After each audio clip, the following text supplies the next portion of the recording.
sua ação misericordiosa para sermos edificados com sua palavra. Muito obrigado. Lidando biblicamente com crise das famílias da igreja local. Acredito que esse talvez venha a ser um dos trabalhos mais constantes dos pastores, dos missionários. Lidar aí com os problemas familiares, com as crises das famílias da igreja local. Isso tem se intensificado cada vez mais nos últimos tempos, certo? O número de insatisfação no lar, o número de divórcios tem aumentado, da infidelidade, vários fatores sociais têm produzido isso, mas a razão básica mesmo é pecado. Eu gostaria de, baseado no texto de Mateus 19, 1 a 12, apresentar alguns princípios bíblicos para aconselhar numa crise familiar. Vamos abrir nossas Bíblias para Mateus, capítulo 19, e leremos os versos 1 a 12. Diz assim: E aconteceu que, concluindo Jesus estas palavras, deixou a Galiléia e foi para o território da Judéia, além do Jordão. Seguiram-no muitas multidões e curou-as ali. Vieram a ele alguns fariseus e o experimentavam, perguntando: É lícito ao marido repudiar a sua mulher por qualquer motivo? Então respondeu ele: Não tendes lido que o Criador, desde o princípio, os fez homem e mulher, e que disse: Por esta causa deixará o homem pai e mãe, e se unirá à sua mulher, tornando-se os dois uma só carne, de modo que já não são mais dois, porém uma só carne. Portanto, o que Deus ajuntou, não separe o homem. Replicaram-lhe: Por que mandou então Moisés dar carta de divórcio e repudiar? Respondeu-lhes Jesus: Por causa da dureza do vosso coração, é que Moisés vos permitiu repudiar vossas mulheres. Entretanto, não foi assim desde o princípio. Eu, porém, vos digo: quem repudiar sua mulher, não sendo por causa de relações sexuais ilícitas, e casar com outra, comete adultério. E o que casar com a repudiada, comete adultério. Disseram-lhe os discípulos: Se essa é a condição do homem relativamente à sua mulher, não convém casar. Jesus, porém, lhes respondeu: Nem todos são aptos para receber este conselho, mas apenas aqueles a quem é dado. Porque há eunucos de nascença, há outros a quem os homens fizeram tais, e há outros que a si mesmos se fizeram eunucos, por causa do reino dos céus. Quem é apto para o admitir, admita. Vamos orar. Pai eterno, temos a Tua palavra diante de nós e reconhecemos a nossa incapacidade de entendê-la, a nossa indisposição para amá-la e obedecê-la. Por isso carecemos da ação do Teu Espírito Santo. E é isso que nós pedimos em nome de Jesus. Amém. Quando enfrentar crises na família, da igreja local, faça como Jesus. Confronte as pessoas com a Bíblia. Jesus aqui tinha concluído um de seus sermões, e Mateus tem estruturado o seu evangelho em torno de 5 sermões de Jesus, que ele faz questão de marcar o final de cada um, concluindo Jesus estas palavras. Então é um refrão que Mateus usa para marcar as transições do seu evangelho, e após isso ele narra a entrada de Jesus num território além do Jordão, do outro lado do Jordão, com muitas multidões seguindo e ele curando, mas chegam alguns fariseus para experimentá-lo, talvez querendo até colocá-lo em confronto com o Herodes, que vivia o caso de adultério e por causa disso já havia matado João Batista. Talvez esses fariseus queriam então levar Jesus também a um confronto assim, e lhe perguntam quanto à licitude do divórcio por qualquer motivo. A licitude de um homem dar o divórcio à sua esposa por qualquer motivo. A resposta de Jesus é: não tendes lido? Em outras palavras, o que a Escritura diz? O que a Bíblia diz? É isso que Jesus responde. E ele faz menção de Gênesis 1, 26 e 27 e cita Gênesis 2, 24. Sempre que enfrentarmos uma crise de qualquer tipo, mas aqui abordando especificamente a familiar, é isso que a gente tem que fazer. Chega alguém e diz: pastor, eu estava pensando em abandonar minha esposa, mas a mulher não aguenta mais meu marido e quero deixá-lo. O que o senhor acha? Nossa resposta deve ser: irmã ou irmão, naquilo que a Bíblia diz, eu e o irmão ou a irmã que somos cristãos, não temos que achar mais nada. É o que a Bíblia diz e pronto. As pessoas muitas vezes vêm atrás de nós com algumas decisões já tomadas e querem ouvir nossas opiniões. Como seguidores do Senhor Jesus Cristo, naquilo que a Bíblia diz claramente, nós não temos que ter mais nenhuma opinião. Ok? Aquilo que a Bíblia afirmou, nós vamos dizer o que a Bíblia diz. E aqui está o exemplo de Jesus. É isto, o homem repudiar sua esposa por qualquer motivo. O que a Bíblia diz? O que vocês leem na Bíblia? O que está escrito? Pronto. Certo? Lembro-me de um caso de uma senhora que estava querendo se separar, não aguentava mais o marido, e começou a dizer isso para as irmãs e tal. Aí eu perguntei: por que você não se separa? Ah, pastor Alvim e pastor Júnior não deixam. Nenhum de nós dois tem autoridade sobre a vida e casamento daquela irmã. Quem tem autoridade, quem é? Deus, através da Bíblia. Então, sempre que as pessoas chegarem: o que o senhor acha? O que o senhor diz? O que o pastor pensa sobre isso? O que está claro na Bíblia, a gente abre a Bíblia e, se possível, coloca até a pessoa para ler. Vamos ver o que a Bíblia diz. O que a Bíblia diz aqui?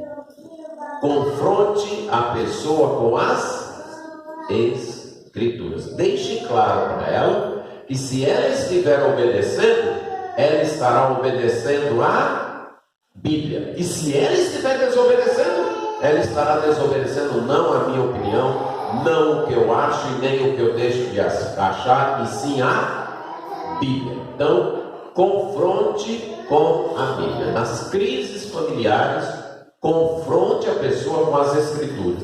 Lembre o exemplo do Senhor Jesus Cristo. Jesus, então, leva os seus leitores para a Bíblia. Leva os seus leitores para o que estava escrito. Leva os seus leitores para o que Deus havia feito e havia dito. E ao fazer isso, mostre que a família tem sua origem em Deus. Família não é produto de evolução, família não é criação social, família não existe por causa de necessidades financeiras, família não existe por criações ou criação cultural. Família existe porque Deus planejou que ela existisse. Então, em Gênesis 1, 26 e 28, um dos textos ao qual o Senhor Jesus fez menção, diz assim: também disse Deus: façamos o homem à nossa imagem, conforme a nossa semelhança. Tenha ele domínio sobre os peixes do mar, sobre as aves dos céus, sobre os animais domésticos, sobre toda a terra e sobre todos os répteis que rastejam pela terra. Criou Deus, pois, o homem à sua imagem, a imagem de Deus o criou, homem e mulher os criou. Nessa parte de Gênesis, o autor está narrando o princípio do universo, e ele começa dizendo que no princípio criou Deus os céus e a terra, porém, era sem forma e vazia. A partir daí ele passa a narrar como Deus deu forma à terra e como Deus preencheu a terra, isso é, como Deus tirou a terra da condição de sem forma e como ele tirou a terra da condição de vazia. E primeiro ele mostra como Deus deu forma à terra, as separações que Deus fez entre luz e trevas, entre águas, e aparecer a porção seca. Depois ele mostra como Deus está preenchendo essa terra, criando então para os mares os peixes, para a expansão as aves, criando também os astros para iluminar, e depois criando o que iria habitar a porção seca. E para finalizar sua criação, Deus então, o narrador inclusive mostra como Deus, de um modo diferente, delibera. Enquanto que nas outras atividades criadoras, Deus simplesmente dizia: haja luz, e houve luz. Haja separação entre as águas de baixo e águas de cima. Isso acontecia. Na criação do ser humano há uma deliberação. Deus diz: façamos o homem. Façamos o homem à nossa imagem, conforme a nossa semelhança, que ele possa cuidar, que ele possa administrar a minha criação na terra. E Deus então cria o homem à sua imagem e semelhança, e cria o ser humano na forma de macho e fêmea, de homem e mulher. As palavras homem no verso 26 e a primeira vez que aparece no verso 27 é a ideia de homem no sentido geral, de ser humano. E a segunda vez, conforme a minha versão, no verso 27, já é homem, especificamente homem macho, então, para dizer que a humanidade é criada por Deus, macho e fêmea, homem e mulher. É assim que a humanidade é criada. A família, então, é resultado da deliberação divina, é projeto de Deus. Ela é criada por Deus. E no verso 28 é dito que Deus os abençoou. A família é abençoada por Deus, recebe a bênção de Deus. Quando enfrentamos crises nas famílias, devemos confrontá-los com as Escrituras e mostrar para eles que eles estão mexendo com um projeto divino. Eles não estão apenas aí quebrando uma regra, um princípio da igreja local ou denominacional, ou que estão causando prejuízo aos filhos e um ao outro. Não. Vocês estão mexendo com o projeto divino, com a criação de Deus. Vocês estão indo contra algo que Deus planejou, criou e abençoou. A família é projeto de Deus. Devemos então mostrar que a família tem sua origem em Deus. Mas também devemos mostrar o propósito da família. Normalmente as crises familiares, quando se apresentam, olha, eu não sou mais feliz no meu casamento. Eu não tenho mais felicidade no meu casamento. E eu acho que Deus quer que eu seja feliz. Deus não vai querer que eu seja infeliz no meu casamento. A gente deve deixar claro o seguinte: em primeiro lugar, Deus não criou o casamento para nos fazer felizes, ok? Esse não é o propósito prioritário de Deus no casamento. A função do casamento, a função prioritária do casamento, não é promover felicidade.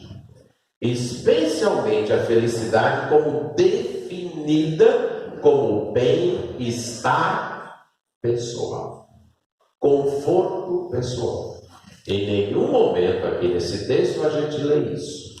O ser humano, homem e mulher, são criados para ser a imagem de Deus. Isto é, representar Deus, refletir Deus, ser um espelho que reflete Deus, uma fotografia visível do caráter de Deus. Este é o papel, a função, o propósito prioritário de uma família. Expressar Deus, expressar o amor de Deus, a justiça de Deus, a santidade de Deus, a humildade de Deus. Esse é o papel de uma família. Expressar Deus. E isso é corroborado lá no Novo Testamento, no livro de Efésios, no capítulo 5, versos 22 a 33, quando o apóstolo Paulo, exortando com respeito à família, ele vai dizer que as mulheres devem ser submissas aos seus próprios maridos como ao Senhor, porque o marido é o cabeça da mulher, como Cristo é o cabeça da igreja, e que os maridos devem amar suas mulheres, como também Cristo amou a igreja e se entregou por ela. E ele passa a discorrer sobre isso. E isso enfatiza, então, o que Deus planejou lá no início. Nossos casamentos devem ser uma prévia, finita e imperfeita do casamento eterno e perfeito, que é de Cristo com sua igreja. Todo casamento aqui na terra é temporário, certo? Todo casamento aqui vai acabar. E a gente espera que só acabe com a morte de um dos cônjuges. Esse é o ideal dele. Mas todo casamento aqui vai acabar. Mas tem um casamento que é eterno, que não vai acabar. O casamento de Cristo com sua igreja. E cada casamento aqui deve expressar esse casamento eterno. Deve ser uma fotografia desse casamento eterno. E eu gosto da ideia de fotografia, porque a fotografia, ela é limitada naquilo que ela expressa, não é isso? Ela expressa o momento de uma pessoa, aquele momento a pessoa não tem movimento, você não tem movimento, o cheiro da pessoa, a voz da pessoa. Você tem a imagem da pessoa num determinado momento, mas expressa a pessoa, não expressa a totalidade da pessoa. Você não conhece a totalidade de uma pessoa por uma foto, mas você conhece algo da pessoa. Essa é a ideia do casamento. Expressar o relacionamento de Cristo com sua igreja. Não vai ser uma expressão perfeita, mas vai ser uma expressão. O mundo deve ver nos nossos casamentos o amor de Cristo com sua igreja e o respeito da igreja pelo Senhor Jesus Cristo.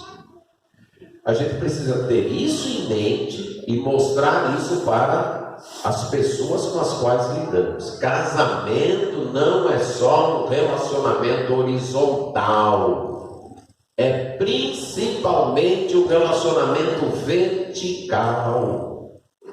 Então, você deve, a irmã deve ser submissa ao seu esposo, respeitar o seu esposo, não apenas pelo seu esposo e não principalmente pelo seu esposo, mas por causa da missão que a irmã tem de, em seu casamento, expressar, manifestar, declarar com sua vida o respeito que a igreja deve ao Senhor Jesus Cristo. Então, é uma responsabilidade que vai além do relacionamento com o outro, ultrapassa isso. Nós, maridos, devemos amar nossas esposas, não por conta de um dever apenas para com elas, e nem principalmente por causa disso, mas porque é parte da nossa missão, como crentes em Cristo, casados que somos, no relacionamento com nossas esposas, manifestar, expressar o amor de Cristo por sua igreja.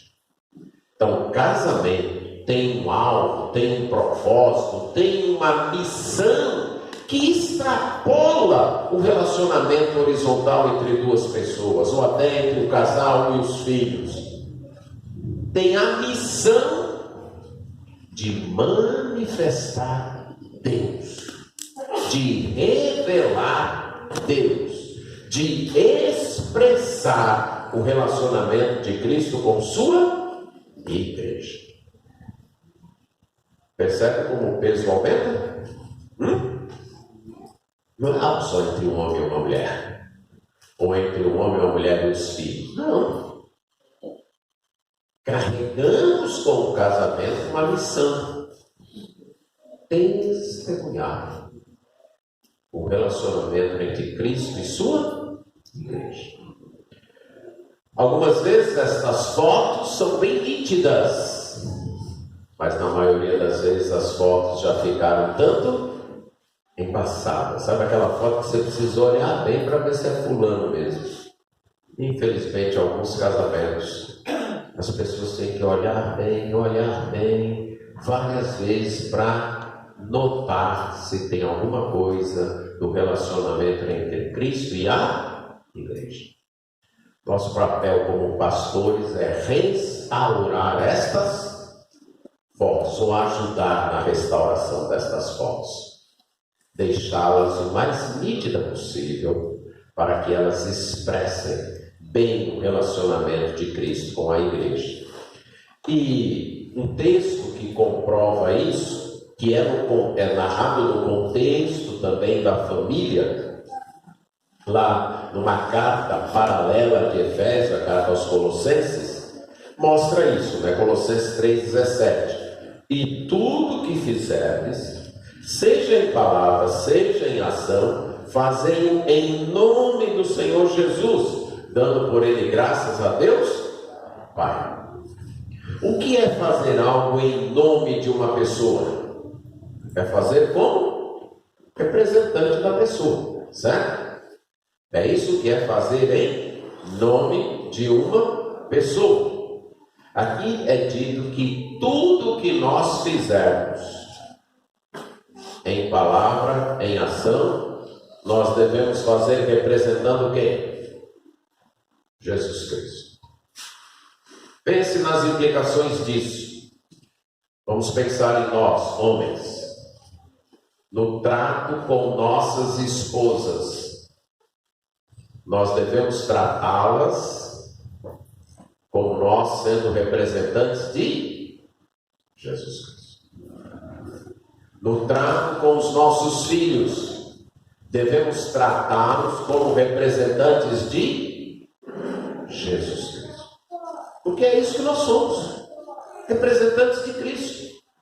E devemos então, na esfera familiar, ter os nossos tratamentos assim. E o verso 23: contexto de servos que naquela época eram considerados parte da família. Você percebe que tanto na carta aos Efésios como na carta aos Colossenses, o tratamento, as ordens aos servos seguem o tratamento dado, as ordens dadas à família, porque eles eram considerados domésticos, parte da família. E é dito: tudo quanto fizeres, fazei de todo o coração, como para o Senhor e não para os homens. E quando faço essa aplicação à família, eu estou repetindo algo que a esposa do Tim LaHaye escreveu num livro sobre isso. Eu costumo repetir o que a levou a enxergar isso nesse texto. Ela casou, empolgada, considerando que o seu marido era um príncipe quase perfeito, tiveram na lua de mel, fantástico, voltaram para casa, e no primeiro dia que ele volta do trabalho, ele tinha um hábito que quase nenhum homem tem. Ele tirou os sapatos, deixou um pé no canto, o outro pé no outro, tirou a meia, jogou para o outro lado, e a outra meia jogou para o outro lado. É o tipo de coisa que dificilmente um homem faz.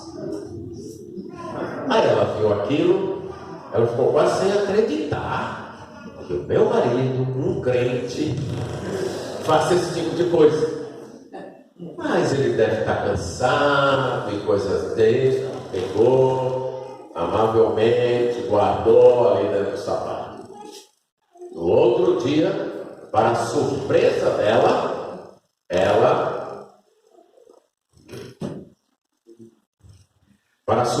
dela, ele fez a mesma coisa. Também é errado, né? Fazer isso a você. Aí ela amavelmente falou: meu amor, deixa eu dizer uma coisa. Olha, eu sei que você talvez esqueceu, né? Você não vai fazer isso sempre, mas fica muito mais fácil quando você tira a meia e já coloca dentro do pé do sapato e a outra dentro do outro. Fica muito mais fácil até para você achar depois. Aí, meu amor, muito obrigado. Tá vendo? Foi a mãe que me educou ele direito. Graças a Deus que eu casei com ele e pude fazer isso. Mas no terceiro dia, quando ele volta do trabalho, vocês imaginam o que aconteceu? Meu irmão, ela estava minha prova. E isso começou a irritá-la. Até que num devocional ela leu esse versículo. Ela disse: faz de conta que são as meias e os sapatos de Jesus. Eu vou pegar, como se eu estivesse pegando para Jesus. E é basicamente o que o versículo está dizendo mesmo. E tudo que fizeres, fazei de todo o coração, como para quem? Para o Senhor. Muda um pouco, né? Não estou fazendo para o meu marido, eu estou fazendo para o representante de Jesus Cristo. Na certa não é um bom representante, porque está fazendo esse tipo de coisa, mas ainda é um representante do Senhor Jesus Cristo. Esse é o propósito da família: representar Deus. E a gente precisa passar isso. Olha, o propósito principal não é o seu bem-estar, não é a sua felicidade, não é você se sentir bem. O propósito principal é representar Deus, é testemunhar de Deus. Mas também a família existe para servir de companheirismo. E aí a gente volta para Gênesis, agora o segundo texto que Jesus fala lá em Mateus, capítulo 2. E nesse texto, a gente pode ler do 18 até o 25, que disse mais o Senhor Deus: não é bom que o homem esteja só,